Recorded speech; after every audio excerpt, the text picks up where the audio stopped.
As I've mentioned previously, using centers is a wonderful way of capturing students at their best. Always on the lookout for something to bring to the attention of all the students, using students as your model.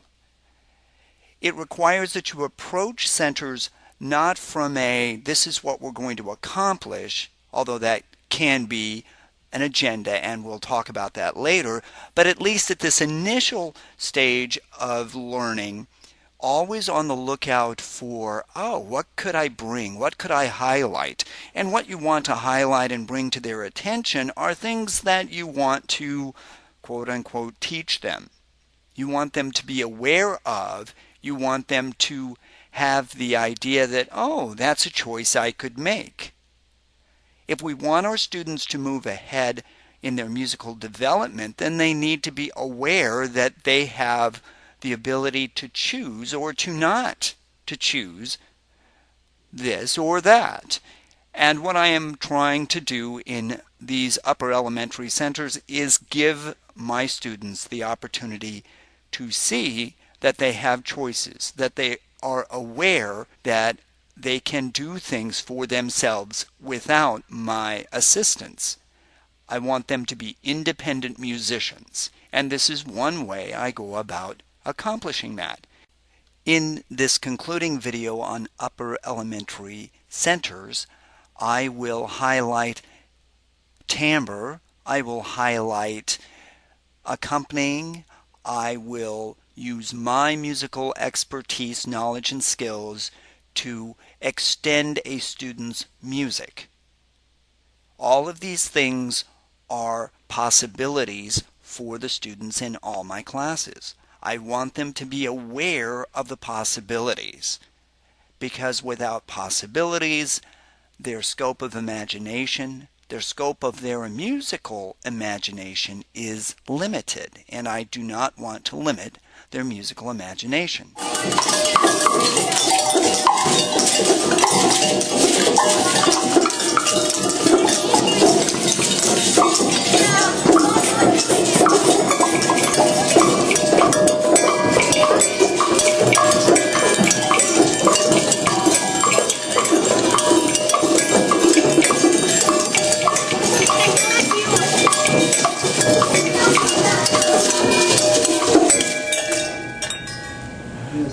Really quickly, and I'm coming back to Taylor. Anyway, do what you were doing just before we. I turn on. This one? Yeah, and with the double bell. And stop. Have you heard that rhythm before? Yes. I listen to it all the time. Okay. We heard. Did you hear Taylor play it earlier today? Yes. Yeah. Okay, on what instrument? Now here's where you have to use all, you've got to engage your brain, so you're thinking, what instrument did he play it on? The double bell. You can have a rhythm, my point here is that you can have a rhythm on one instrument, and then, I'll wait, and then you can say, ooh, I don't like that timbre. So it could be that Taylor thought to himself, and I don't know, that I don't like that. Ooh, I like that sound better. Instead of, if you like a rhythm, change the instrument so you change the sound and change the timbre. Does someone have something to share? Yes, you do. Go, Reagan, okay, whatever you did, that's fine. Make sure you have a leader in music. A leader is called a director or a C word. Composer. The composer is the person that created the music. This is another C word. What? The conductor. Yes.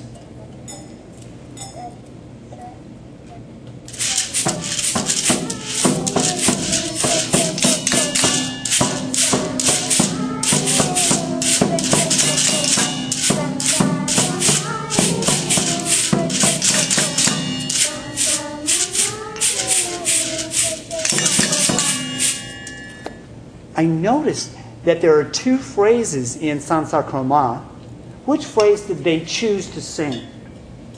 The first phrase or the second phrase? Let's all sing it. Loo-doo-doo-doo-doo-doo-doo, loo-doo. Right, and that's going to be kind of high, but you can do it. Come on, ready? 1, 2, sing now. Sansa.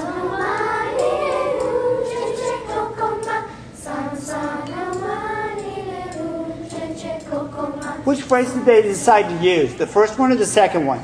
Second. It was the second phrase, the one that was lower. It was a choice. All right. Somebody else want to share? Hurry. We're running out of time.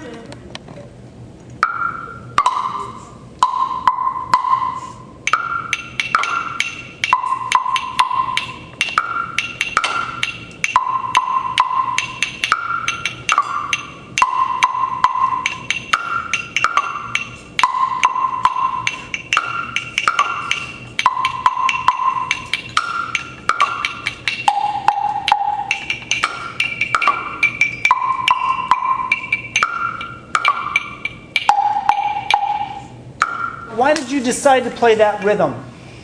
I don't know. I just got onto it and piggybacked onto it. So you were using Hayden as your inspiration? No, not really. Well, you said you were piggybacking off of him, yeah. so you were listening to Hayden, Yeah. and then you were adding to it. As I reflect on what we professional musicians do in the music studio, I'm becoming more and more aware that the decisions we make aren't necessarily verbal choices. We don't decide a priori, or we could, I suppose, oh, I'm going to play this rhythm. It's more of I'm listening and I'm using my musical intelligence, which isn't necessarily verbal. In fact, it's not verbal intelligence, it's something else. That's why we have multiple intelligences. So the way the children are coming to musical decisions may not be cognitively aware in the same way that they're cognitively aware of their verbal choices. I'm intending to do this. I'm intending to stand up and walk over there. They're aware that their mind is telling them to do that.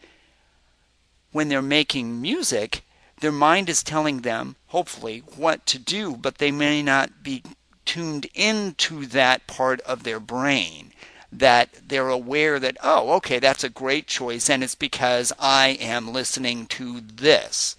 Therefore, part of my job is to help children become cognitively aware, consciously aware that, oh, this is why I did that. It sounds great. It's a great choice.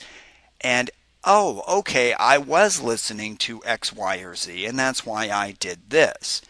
Unless they are aware, consciously aware that they're making intuitive choices that sound great, then we won't bring them from an informal knowledge, intuitive knowledge of music to a place where they can formally say, I did this because of that. I played this, I sang this because of that. Now they're able to verbalize their musical choices based on a knowledge that isn't verbal. Musical choices are not based on words, they're based on sounds. So we have to help children manipulate sounds with their sound cognition. I know that's a little bit weeby kind of reading tea leaves, but it makes sense that they're processing music in a different way than words, and that we take that process and we put it into words to communicate to someone else.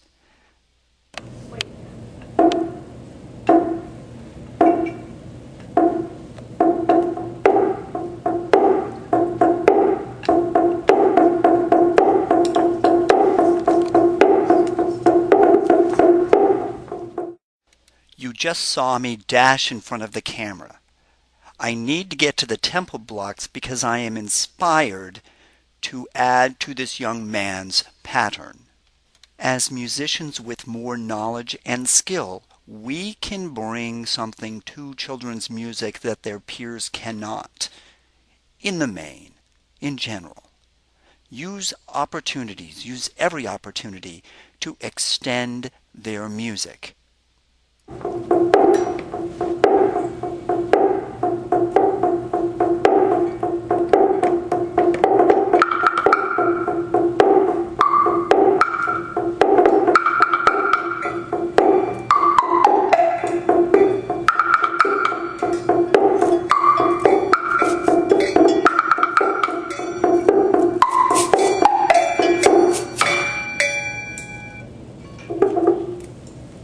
Was I playing the whole time he was playing?